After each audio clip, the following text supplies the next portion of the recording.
ರಾಮ, ಏ ರಾಮ, ಆಮ ನಿಮ್ಮ ಅಜ್ಜಿ ತಾತಂಗೆ ಕೂಳಾಕ್ಬೇಕು. ಅಲ್ಲಿದೆಯಲ್ಲ ತಟ್ಟೆ, ಅದನ್ನ ತಗೊಂಬಾ. ಹಾ ಬಂದೆ.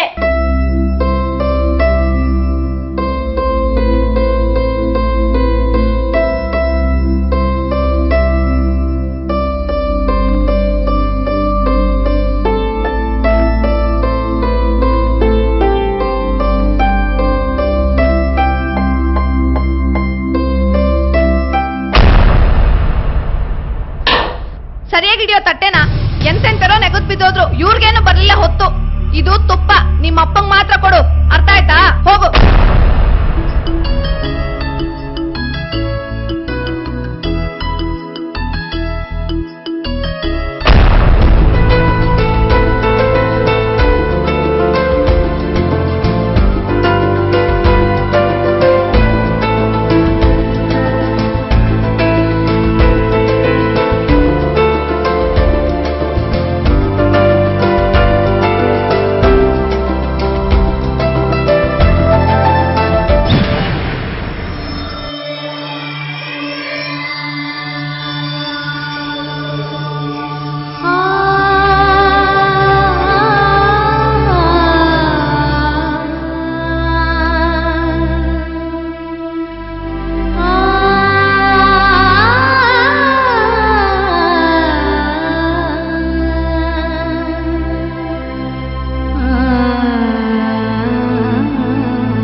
ರಾಮು, ಸ್ಕೂಲ್ ಗೊತ್ತಾಗ್ಲಿಲ್ವೇನೋ?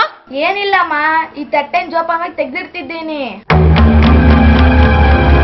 ಮುಂದೆ ನಿಮ್ಗೂ ವಯಸ್ಸಾದ್ಮೇಲೆ ಇದೇ ತಟ್ಟೆಗೆ ಊಟ ಆಗಕ್ ಬೇಕಲ್ಲಮ್ಮ.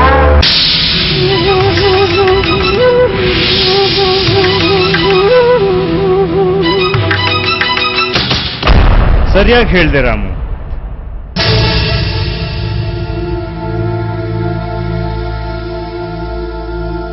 ಮಾಡಿದುಣ್ಣು ಮಾರಾಯ ಅನ್ನೋ ಗಾದೆ ಹಾಗೆ ನಿಮ್ಮ ತಪ್ಪಿಗೆ ಶಿಕ್ಷೆ ಇದ್ದೇ ಇದೆ.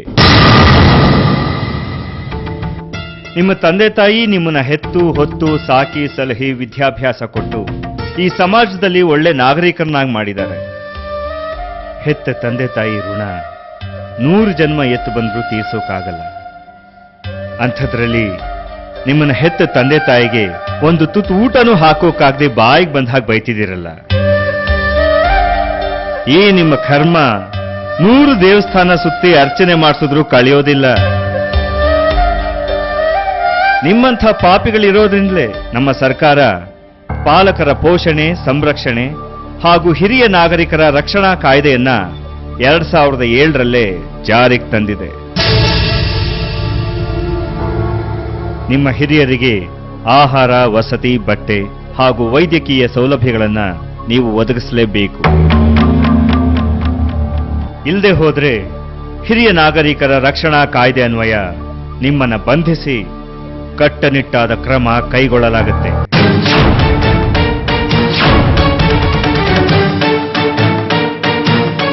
ಹಿರಿಯರನ್ನ ಅಲಕ್ಷಿಸಬೇಡಿ, ಶಿಕ್ಷೆಗೆ ಗುರಿಯಾಗಬೇಡಿ, ಅವರನ್ನ ಪ್ರೀತಿಯಿಂದ ಕಾಣಿ.